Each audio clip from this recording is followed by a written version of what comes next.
झेंडा हा चित्रपट बघितलाय? बघितला नसेल तर पुन्हा एकदा बघा, म्हणजे खास करून कार्यकर्त्यांनी तो पाहिलाच हवा. शिवसेनेमधून राज ठाकरे जेव्हा बाहेर पडले त्यावेळीची जी परिस्थिती होती तीच परिस्थिती कार्यकर्त्यांची आत्ता झालेली आहे. आणि म्हणूनच या चित्रपटातलं एक गाणं आहे, आपली माणसं आपलीच नाती तरी कळपास मेंढराची भीती, विठ्ठला कोणता झेंडा घेऊ हाती. आजवर ज्यांची वाहिली पालखी, भलताच त्यांचा देव होता, पुरे झाली आता माथा फोडी, विठ्ठला कोणता झेंडा घेऊ हाती. उजळावा दिवा म्हणून किती मुक्या बिचाऱ्या जळती वाती, वैरी कोण आहे साथी, विठ्ठला कोणता झेंडा घेऊ हाती. सेम परिस्थिती आत्ताच्या कार्यकर्त्यांची झालेली आहे. म्हणजे नेमका कोणाचा झेंडा हाती घ्यायचा, बंडखोर आमदारांचा की मातोश्रीचा? दोन्ही शिवसेनेचेच. शिवसेनेची आत्ताची परिस्थिती जर बघितली तर ही परिस्थिती भविष्यात जर हे काही सगळं मिटलं नाही तर शिवसेनेला महाग पडणार आहे. आणि म्हणून कुठलाही निर्णय घेण्याच्या आधी कार्यकर्त्यांनी संयमाने वागलं पाहिजे. म्हणजे खरं तर राजकारणामध्ये ज्यांची वास्तव स्वीकारण्याची तयारी असते आणि डोक्यात हवा जाऊ न देता ज्यांच्यामध्ये निर्णय क्षमता असते तोच कार्यकर्ता अशा परिस्थितीमध्ये यशस्वी ठरतो. भावनेच्या आहारी जाऊन अशा वेळेस वागणारा कार्यकर्ता हा कधीही भविष्यात हा राजकारणामध्ये टिकत नाही. त्याचा वापर हा कडीपत्त्यासारखाच होतो. म्हणजे आता राजकारणातली जी परिस्थिती आहे त्याच्यामध्ये कार्यकर्ता हा कडीपत्त्यासारखा म्हणला जातो. आपण जेव्हा कुठली भाजी बनवतो त्या भाजीमध्ये आपण गरम गरम तेलामध्ये ज्या काही वस्तू टाकतो त्याच्यामध्ये कढीपत्ता हा पहिल्यांदा टाकला जातो. अगदी तेलामध्ये तळून काढला जातो, भाजी तयार होते, जेवायला पंगत बसते आणि त्याच्यानंतर जेवणारा पहिल्यांदा जेवणातून ताटातून कढीपत्त्याला बाहेर काढतो. सेम परिस्थिती कार्यकर्त्यांची आहे. अगदी दिवस रात्र मेहनत करून एकमेकांशी पंगा घेऊन भांडणं करून अंगावर केसेस घेऊन वाटेल ते करून कार्यकर्ता आपल्या लोकांना निवडून आणतो. ते सत्तेत बसतात आणि सत्तेत बसल्यानंतर पहिल्यांदा कार्यकर्त्यांना विसरतात. म्हणजे शिवसेनेमधल्या कार्यकर्त्यांची अवस्था ही अत्यंत वाईट आहे. ज्यावेळेस सत्ता नव्हती त्यावेळेस ठीक होतं, कार्यकर्त्यांना काही मिळो न मिळो कार्यकर्ते काम करायचे. मात्र गेली 7.5 वर्ष शिवसेना सत्तेत भागीदारी आहे. पहिली 5 वर्ष शिवसेना भाजपाची युती होती, आता काँग्रेस राष्ट्रवादी बरोबर आहे. 7.5 वर्ष सत्तेमध्ये हे सगळे आमदार काही होते, मंत्री होते, त्याचबरोबर नेते होते, कार्यकर्ते मात्र कुठेही नव्हते. सत्तेच्या काळामध्ये जे आता बेंबीच्या देठापासून ओरडत आहेत, आंदोलन करत आहेत, बॅनर फाडत आहेत, काळे फासत आहेत, यांना साधं एससीओ पदही कोणी दिलं नव्हतं. म्हणजे विशेष कार्यकारी अधिकारी जे काँग्रेस हिरापतीसारखं वाटत होतं, घराघरात त्यांचे एससीओ होते, शिवसेनेमध्ये ते पदही मिळालेलं नाही. अगदी पदाधिकाऱ्यांनाही त्याचा लाभ कुठल्या पदांचा झालेला नाही अशी परिस्थिती आहे. आणि सध्याची परिस्थिती ही अत्यंत वाईट आहे. शिवसेनेच्या 55 आमदारांपैकी 40 आमदारांना घेऊन एकनाथ शिंदे हे गुवाहाटीला गेलेत. महाराष्ट्रामध्ये जे 15 आमदार आहेत त्याच्यापैकी 7 आमदारही त्यांच्या बरोबरच आहेत. म्हणजे 8 आमदार शिल्लक राहतील आणि 47 आमदार हे एकनाथ शिंदे बरोबर आहेत अशी परिस्थिती आहे. आता एवढे आमदार शिवसेनेतून बाहेर जाणं हे शिवसेनेला परवडणार आहे का? बिलकुल नाही. त्याच्यामुळं पुन्हा एकदा बंडखोर आणि मातोश्री यांच्यामध्ये समन्वय घडून येईल. मी तो लवकरच घडून येईल. खरं तर हा समन्वय पहिल्याच दिवशी ज्यावेळेस हे पळालेत 20 तारखेला, 21 तारखेलाच उद्धव ठाकरे हे राजीनामा देणार होते. त्याच्यानंतर भाजपा आणि शिवसेना युती होऊन पुन्हा एकदा सरकार बनणार होतं.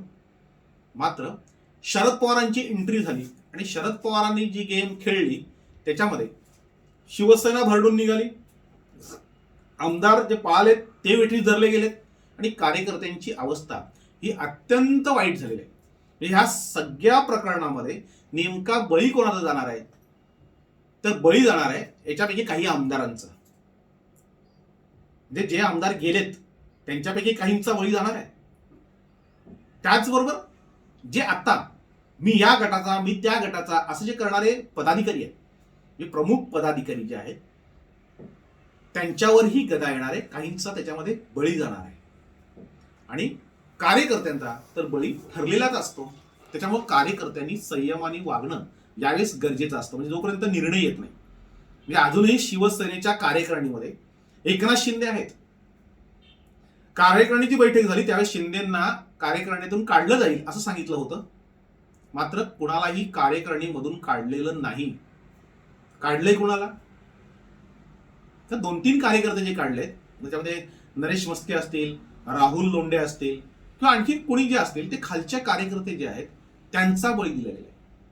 पण हेही कार्यकर्ते अगदी उभारी घेतील कारण यांनी त्यांच्या नेत्यासाठी त्याग केलेला आहे. एकनाथ शिंदे सांगतात की मी शिवसेनेतच आहे, मी शिवसेना सोडलेली नाही. त्यांच्याबरोबरचे सगळे आमदार सांगतात आम्हीही सगळे शिवसेनेमध्येच आहोत. तर ते शिवसेनेत आहेत, शिवसेनेच्या कार्यकारिणीमध्ये आहेत. त्यांच्याबरोबर असलेले आमदार, त्यांच्याकडे महामंडळ आहेत, त्यांच्याकडे जिल्ह्यांची पदं आहेत, तीही तशी शाबूत आहेत. कुणावरही आतापर्यंत कारवाई झालेली नाही. म्हणजे त्यांच्याकडनं मंत्रिपदे काढून याच्यासाठी घेतली की आता ते बरेच दिवस मंत्रालयामध्ये नाही आहेत, लोकांची कामं अडलेली आहेत. म्हणजे मंत्रालय चालवायचं कसं हा मोठा प्रश्न आहे. आणि म्हणून त्यांचा चार्ज जो आहे, त्यांचा पदभार जो आहे तो इतर मंत्र्यांकडे दिला. याच्या पलीकडं फारसं काही घडलेलं नाही. हे सगळे एकत्र येतील, पुन्हा एकदा शिवसेना भाजपाचं सरकार बनेल. हे सरकार गेलेलं आहे. म्हणजे काँग्रेस राष्ट्रवादीने आता कितीही धडपड केली आणि कितीही काही केलं तरी पुन्हा एकदा शिवसेना राष्ट्रवादी काँग्रेस हे काही सरकार बसत नाहीये. भारतीय जनता पार्टी बरोबर हे सरकार करावं लागेल. हे आमदार सगळे पुन्हा एकदा शिवसेनेतच येतील. म्हणजे मी ठामपणे सांगतोय. कारण काय होईल बघा, उद्या जर या लोकांना मातोश्रींनी हाकलून दिलं की तुम्ही आमच्या पक्षात यायचं नाही, आमची दारं बंद केली, कधीही उद्धव ठाकरे असं करणार नाही. मातोश्रीची दारं या आमदारांना बंद करणार नाही. कारण हे बलाढ्य आमदार आहेत. त्यातले काही आमदार अनेक वेळा निवडून आलेले आहेत. म्हणजे एकनाथ शिंदेसारखा आमदार जो काही जिल्हे काही आमदार सांभाळायचा तो जर बाहेर गेला तर खूप मोठ्या अडचणी निर्माण होतील. म्हणून यांना कुणीही बाहेर काढणार नाही, यांच्याशी समझोता होईल. कारण हे आमदार आता अब्जाधीश कोट्याधीश वगैरे आहेत, म्हणजे कार्यकर्ता आहे तिथेच आहे, पण आमदार हे खूप मोठे आहेत. समजा यांना बाहेर काढलं, भारतीय जनता पार्टी यांना विलीन करून घेणार नाही. हे चुकूनही नाही. म्हणजे बऱ्याच लोकांना वाटतं की भाजपामध्ये विलीन होतील. याच्यातले 90% आमदार भाजपामध्ये विलीन व्हायला तयार होणार नाहीत. ही पहिली गोष्ट. आता सुद्धा ते विलीन झाली नाही तर ते मनसेत जातील का? तर बिलकुल नाही. ते प्रहार संघटनेत किंवा प्रहारची जे पक्ष आहे त्या पक्षामध्येच जातील. कारण यांना कुणीही बॉस नकोय. म्हणजे पुन्हा उद्धव ठाकरे बाजूला गेले आणि राज ठाकरे बॉस बनले असा काही प्रकार होणार नाही. म्हणजे तशी वेळ आली तर ते प्रहारमध्ये जातील. बच्चू कडू हे त्यांच्याशी संबंधित आहेत. कारण पहिल्या दिवशी ते गेले, अपक्षाला जायची काही गरज नसते. अपक्ष इथे राहिले तरी काही फरक नसता पडला, तरी ते त्यांच्या बरोबर आहेत. उद्या तशीच वेळ आली तर हे प्रहार पक्षामध्ये जातील. आणि आमदारकीची जी निवडणूक जर समोर आली, म्हणजे सगळ्या घडामोडी जर काही घडलं किंवा 2.5 वर्षांतर जरी आली तर सामना कसा होईल? बंडखोर आमदार म्हणजे शिवसेनेतले बंडखोर आमदार विरुद्ध शिवसेनेचे आमदार, शिवसेनेचे उमेदवार विरुद्ध भारतीय जनता पार्टी. शिवसेने जर उभी फूट पडली, शिवसेना मतांमध्ये जर उभी फूट पडली, म्हणजे आता जरी वाटत असलं की या आमदारांबरोबर कोण नाहीये तरी प्रत्येक आमदार हा त्यांच्या मतदारसंघात वर्चस्व टिकवून आहे. ते जेव्हा येतील तेव्हा एवढीच किंबहुना त्याच्यापेक्षा गर्दी जास्त त्यांच्या बरोबर असेल. त्याच्यामुळं संघर्ष असा होईल, बंडखोर आमदार, त्यांच्या विरोधात उभा राहणारा शिवसेनेचा उमेदवार आणि विरोधात भारतीय जनता पार्टी, काँग्रेस राष्ट्रवादीची फूट आधीच पडते. ते दोघे एकमेकांच्या विरोधात उभे राहिले की काँग्रेस आणि राष्ट्रवादी मतं फुटतात. तसाच प्रकार या बंडखोर आमदारांमध्ये आणि शिवसेनेच्या उमेदवारांमध्ये होईल आणि भारतीय जनता पार्टी बहुमताने म्हणजे 200+ जागा घेऊन निवडून येतील. म्हणजे भाजपाचा जो प्लॅन आहे तो भन्नाट आहे. हे सगळं व्हावं, हे सगळं घडावं याच्यासाठीच ते प्रयत्न करतात. एक त्यांचं मानण्यासारखं म्हणजे कार्यकर्त्यांनी त्यांचा आदर्श घ्यावा. कधी बोलावं, किती बोलावं आणि कुठे बोलावं हे भाजपला समजतंय, भाजपच्या नेत्यांनाच समजतंय. म्हणजे तुम्ही बघा, म्हणजे अमृता फडणवीस इथं जाता त्या काही ना काही ट्विट करायच्या, काही ना काही शिवसेनेची खोडी काढायच्या. आता एवढा मोठा सत्ता संघर्ष झाल्यानंतर एक साधं ट्विट त्यांचं आलेलं नाही, त्यांची कुठली प्रतिक्रिया आलेली नाही. किरीट सोमय्या रोज उठून काही ना काही बोलायचे. आता एवढा मोठा सत्ता संघर्ष झाल्यानंतर त्यांच्याही तोंडाला कुलूप लागलंय.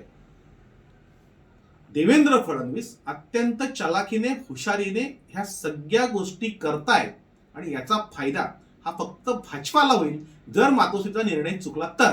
आणि मातोश्री निर्णय कधीही चुकवणार नाही.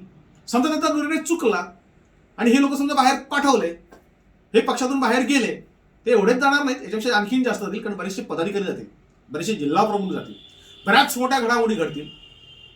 मुंबई अर्धी फुटेल आणि शिवसेनेमध्ये मुंबईत जर बेदली झाली तर मुंबई हातामधून गेली. मुंबई मेरी जान, म्हणजे सगळा महाराष्ट्र गेला तरी चालेल पण आम्हाला मुंबई पाहिजे. म्हणजे राज ठाकरेंनी महाराष्ट्र का गमावला तर त्यांचं महाराष्ट्रात लक्षात नाहीये, त्यांना फक्त मुंबई पाहिजे. सगळ्यांचा डोळा म्हणजे भाजपा सहित सगळ्यांचा डोळा हा मुंबईवर आहे, म्हणजे काँग्रेस राष्ट्रवादी सोडून. कारण काँग्रेस राष्ट्रवादीला मुंबई स्वीकारणार नाही. पण जर शिवसेनेत उभी फूट पडली, म्हणजे आता बघा सदा सरवणकर जिथे शिवसेना भवन आहे त्या दादर मतदारसंघामधले आमदार ते बंडखोरांबरोबर आहेत. ज्यांच्याकडे 15 वर्ष स्थायी समितीच्या तिजोऱ्याच्या चाव्या ज्या होत्या ते यशवंत जाधव, तेही एकनाथ शिंदे बरोबर आहे. त्यांची पत्नी यामिनी जाधव ही मातोश्रीवर सरळ सरळ टीका करते. आता एवढ्या सगळ्या घडामोडी घडल्यानंतर मुंबई हातातून जायची काय राहील? सगळं काही झालं तरी चालेल पण मुंबई हातातून गेली नाही पाहिजे आणि म्हणून तडजोड होईल आणि त्याच्यानंतर ही सगळी युती होईल. हे सगळे माघारी फिरतील आणि हे शेवटपर्यंत सांगतायत की आम्ही शिवसेनेत आहे. त्याच्या मागचं कारण तेच आहे, आम्ही शिवसेनेमधून कधीही फुटलो नव्हतो. आम्ही कुठेही शिवसेनेच्या विरोधात काही वक्तव्य केले नव्हते. म्हणजे तुम्ही आता बघा, शिवसेनेमध्ये प्रचंड हुशार लोक आहेत, विद्वान लोक आहेत, पण त्यांना पुढे जाऊ दिलं जात नाही. या हुशार विद्वानांचा कधीही उपयोग करून घेतला जात नाही. याचं उत्तम उदाहरण आहे म्हणजे शिवसेनेचे प्रवक्ते संजय राऊत यांनी हा पक्ष संपवायला लावला अशी टीका होते. त्यांच्या रोजच्या ज्या बोलण्यातून जे काही घडतंय बिघडतंय त्याचं सगळं खापर आता संजय राऊतांवर फुटतंय. आणि संजय राऊत जे काही बोलतात त्याच्यापैकी कुठलाही अभ्यास पूर्ण नसतं. ते जे बोलतात ते सगळं त्यांच्या अंगात येतं, पक्षाच्या अंगात येतं. त्याच वेळेस एकनाथ शिंदेनी त्यांची बाजू मांडण्यासाठी जे प्रवक्ते नेमलेले आहेत दीपक केसरकर, ते किती अभ्यासपूर्ण आणि किती हुशारीने बोलत आहेत. म्हणजे एकही वावगा शब्द नाही. त्यांनी बोलायला सुरुवात केल्यानंतर त्यांचं पूर्ण म्हणणं हे लोक ऐकतात. संजय राऊत दिसले टीव्हीवर तर लोक आता चॅनल बदलतात. म्हणजे ही परिस्थिती आहे आणि त्यांच्या बोलण्यामुळं त्यांचा बळी गेलाय. म्हणजे या सगळ्या सत्ता संघर्षात कोणाकोणाचा बळी जाणार आहे त्याची सुरुवात झाली. म्हणजे संजय राऊत यांचं दिल्लीतील प्रकरण हे शरद पवारांनी मिटवलं होतं. म्हणजे शरद पवार दिल्लीला खास गेले यांच्यावर रेड पडल्यानंतर की आमचे नाही सुटले ते चालतील, हे 2 जेलमध्येच ठेवा, आणखीन कोणाची चौकशी करायची असेल ते करा, पण संजय राऊतला हात लावू नका. आणि त्यावेळेस मोदींनी ऐकलं होतं. आत्ता मात्र त्यांचं दिल्लीतलं रिचार्ज हे शरद पवारांचं त्यांनी संपवून घेतलंय. कारण ही जी काही मध्ये एंट्री त्यांनी केली त्याच्यामध्ये दिल्ली ऐकत नाही आणि दिल्ली ऐकत नाही म्हणून संजय राऊतांना ईडीची नोटीस आली. आता ईडीची नोटीस आल्यानंतर पुन्हा एक प्रकरण उकळून काढल्यानंतर संजय राऊत यांची भाषा बदलली. म्हणजे काल एकदम त्वेषाने बोलणार आहेत, आज एकनाथ शिंदे आमचे मित्र आहेत, आमचे सहकारी असे बोलायला लागले.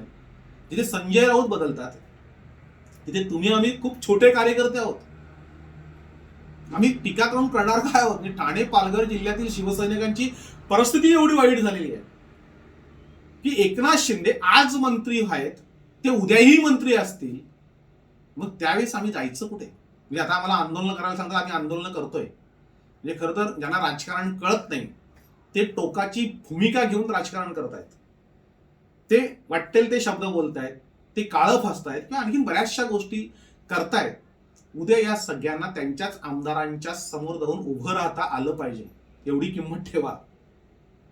कार्यकर्त्यांनी तेवढा संयम पाळला पाहिजे.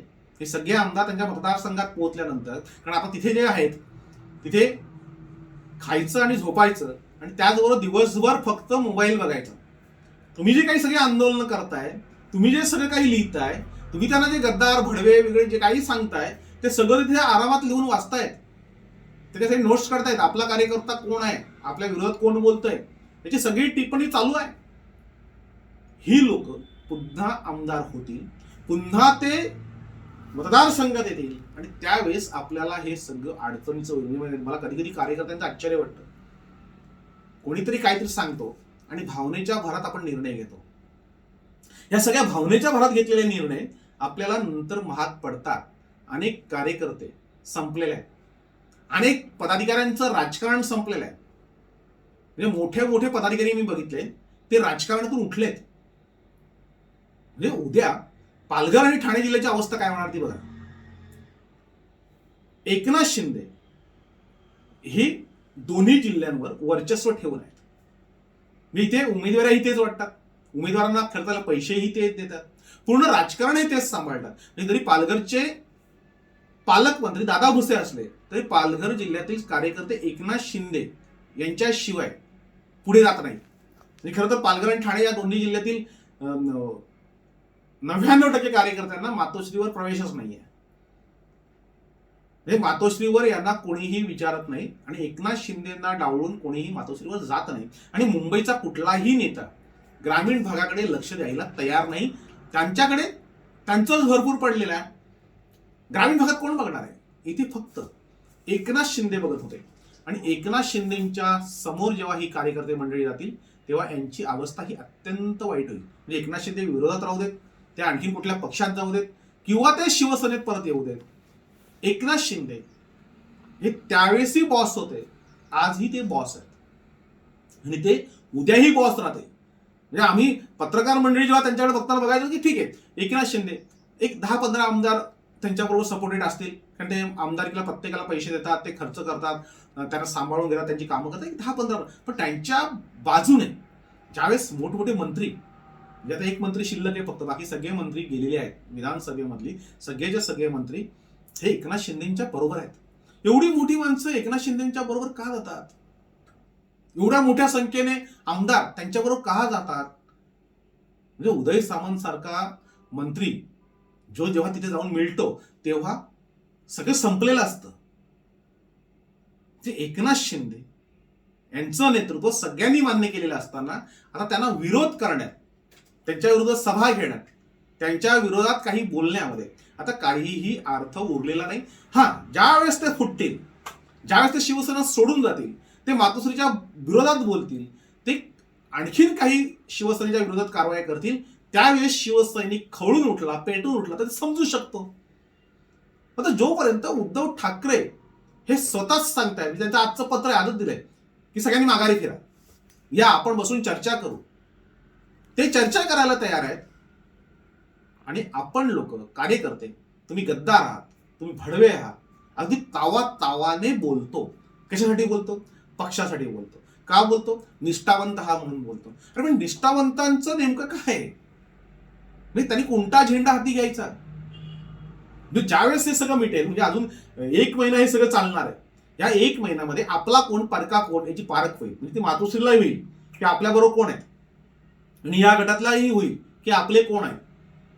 एक लक्षात ठेवा की जे आमदार गेलेले आहेत ते आमदार राजकारणामध्ये गेले बऱ्याच वर्षापासून आहेत. त्यांना त्यांचं भवितव्य कळत नसेल. त्यांना कुठली, म्हणजे आपण सांगतो की त्यांना 50-50 कोटी दिले, समजा धरून चाला 50 कोटी त्यांना दिलेत. आपल्या विधानसभा मतदारसंघाचा खर्च म्हणजे 2-5 कोटी खर्च केले की आमदार निवडून येतो. ते ऑलरेडी अब्जाधीश आहेत, त्यांना आणखी त्यांना 50 कोटी मिळाले आणि त्या 50 कोटी मधले 25 कोटी तरी मतदारसंघात टाकले तरी ते निवडून येणार आहेत.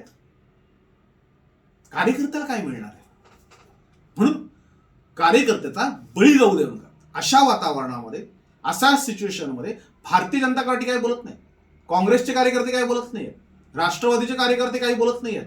मग तुम्ही बघा, अजित पवार 2-2 मास्क लावतात. ज्यावेळेस अशी परिस्थिती निर्माण झाली, काल कोर्टाचा निर्णय लागल्यावर त्यांचा रिपोर्ट पॉझिटिव्ह आला. सध्या महाराष्ट्रामध्ये मास्क लावणारं कोणी नाहीये, तोंडाला मास्क लावून कोण फिरत नाहीये. मोठी मोठी आंदोलनं होतात, मोर्चे होतात, एकत्र लोक राहतात, त्यांना कोणालाच कोरोना नाही. अजित पवारांना कोरोना झाला. अजित पवार हुशार आहेत की अशा सिच्युएशनमध्ये आपल्याला कोणी भेटायला नको, आपल्याला कोणी बोलायला नको आणि आपल्या तोंडातून काही निघायला नको. मग मला कोरोना झालेला आहे, ते क्वारंटाईन आहेत, हा त्यांच्याशी कोणीही बोलू शकत नाहीत. प्रत्येक जण वेगवेगळ्या पद्धतीने त्यांचं राजकारण करतो का त्यांचा तो अनुभव असतो. आणि ह्या अनुभवी लोकांनी ज्या पद्धतीने हा सगळा खेळ मांडलेला आहे, या खेळामध्ये कुणाचा ना कुणाचा बळी जाणार आहे. म्हणजे सत्तेच्या खेळामध्ये कुणाला ना कुणाला बळी जावं लागतं. सत्ताधारी कुणाचा ना कुणाचा बळी देतात. ह्या बळीचे बकरे हे आत्ताच्या पुढच्या राजकारणामध्ये हे कार्यकर्ते असतील, जे आता रिंगणात आहेत, जे फ्रंटवर आहेत. पूर्ण महाराष्ट्रातून जो उद्रेक ह्या 40 आमदारांच्या विरोधात व्हायला पाहिजे होता, तो काही झालेला नाही. ज्यांना राजकारणातलं काही कळत नाहीये, जे भावनाशील आहेत, जे भावनाच्या आहारी जाऊन काम करतायत, ती लोक आंदोलनात उतरलेली आहेत आणि आम्ही सगळेजण मातोश्रीच्या बरोबर आहोत हे दाखवण्याचा ते प्रयत्न करतायत. प्रत्यक्षात मातोश्रीच्या विरोधात कुठलाही आमदार गेलेला नाही. अजूनही तिथे बसलेले जे आमदार आहेत ते मातोश्रीच्या विरोधात जाण्याची हिंमत कोणीही करणार नाही, कारण त्याचा उपयोग होणार नाही. तर त्यांनी भाजपमध्ये जावं किंवा आणखीन कोणत्या पक्षात जावं, त्यांना तिथे किंमत मिळणार नाही. जी शिवसेनेमध्ये जी किंमत आहे ती किंमत इतर कुठल्याही पक्षामध्ये त्यांना मिळणार नाही. प्रहार सोडून, प्रहारमध्ये बच्चू कडू आहेत तेवढं काही प्रॉब्लेम नाही, पण त्या पक्षाशिवाय इतर कुठल्याही पक्षामध्ये त्यांना किंमत मिळणार नाही. त्यामुळे कुठल्याही पक्षात जाणार नाही. हे सगळेच्या सगळ्या शिवसेनेमध्येच राहतील. मी जेव्हा पहिला व्हिडिओ बनवला तेव्हाही सांगितलं होतं की शिवसेना भाजप युतीच ही सत्तेवर येईल. हा सत्तेचा सारीपाट जे आहे, या सारीपाट म्हणजे बुद्धिबळ आपण त्याला बोलतो, त्या बुद्धिबळामध्ये राजाला शह द्यायचं असतं आणि त्याला चेकमेट करायचं असतं. इथली परिस्थिती अशी असते सत्तेच्या राजकारणामध्ये. म्हणजे बुद्धिबळ आणि सत्ता याच्यामध्ये हा फरक आहे की सत्तेच्या राजकारणामध्ये राजाला उद्ध्वस्त करायचं असतं, त्याचं पूर्ण राज्य घ्यायचं असतं. आता राज्य उलथवण्याचा डाव फेकला गेलाय, हे राज्य उलथवलं गेलंय. हा फक्त खेळ अजून 1 महिना 2 महिना रंगेल, पण तो पूर्वी आपल्यातील जे संबंध आहेत, म्हणजे कार्यकर्त्यांमधील जे संबंध आहेत ते तसेच राहिले पाहिजे. त्याच्यामध्ये कुठेही कटुता आली नाही पाहिजे. कालपर्यंत आपण रक्त सांडून घाम गाळून आमदार निवडून दिलेत, आज तेच आमचे आमदार आम्हाला भडवे वाटायला लागले. उद्या ते जेव्हा येतील तेव्हा आपण त्यांच्या समोर जाऊ शकतो का हे बघायला पाहिजे. आणि त्याचबरोबर राजकारणामध्ये जी लोक टिकतात, जी संबंध टिकवून असतात, नाती सांभाळून असतात, जी भावनेच्या आहारी जात नाहीत, म्हणजे कितीही काय झालं तरी टोकाची भूमिका घेत नाहीत, तो खरा कार्यकर्ता असतो. आणि तोच कार्यकर्ता राजकारणात टिकतो. राजकारणात असे किती येतात आणि जातात, पण पक्षविरहित मैत्री ज्याची असते तो टिकतो आणि तो यशस्वी होतो. आपण फेल्युअर कार्यकर्ते आहेत, जे फेल गेलेले आहेत, आयुष्यभर फक्त रडत बसतात, त्यांच्या मागे न लागता जे यशस्वी कार्यकर्ते आहेत ते यशस्वी कसे झाले ते बघा. तुम्ही आता जेवढे आपण रस्त्यावर उतरलोय त्याच्या व्यतिरिक्त न उतरलेली लोक कोण आहेत ती बघा, आणि ते का नाही उतरले त्याचा अभ्यास करा. शेवटी तेच पुढे जाणार आहेत आणि आपण कढीपत्ते म्हणून वापरले जाऊ. म्हणजे आज या सगळ्या खेळामध्ये कोणाचे बळी जाणार आहेत, त्यामुळे अनेकांचे बळी जाणार आहेत. कार्यकर्त्यांचा पहिला बळी दिला जातो. कार्यकर्त्याला जेवण शिजल्यानंतर पहिल्यांदा कढीपत्त्यासारखं बाहेर काढलं जातं. आपण तसे कार्यकर्ते होऊया नाही. तसं जर आपण कार्यकर्ते झालो तर त्याचा उपयोग नाही. आज जरी प्रश्न असला की कोणता झेंडा घेऊ हाती, तरी या प्रश्नाचं उत्तर लवकरच मिळेल. त्याआधी निर्णय घेण्यामध्ये, त्याआधी संबंध बिघडवण्यामध्ये, तर त्याच्या आधीच म्हणजे अजून उद्धव साहेबांनी काही सांगितलेलं नाही. हे लोक आम्ही हकलपट्टी केलेली आहे, हे लोकांना काढून टाकलेले, की यांना आम्ही मातोश्रीचे दरवाजे बंद केलेले आहेत, असं काही प्रकार अजून घडलेला नाही. त्याच्या आधीच आपण संबंध बिघडवणं हा आपला मूर्खपणा ठरेल.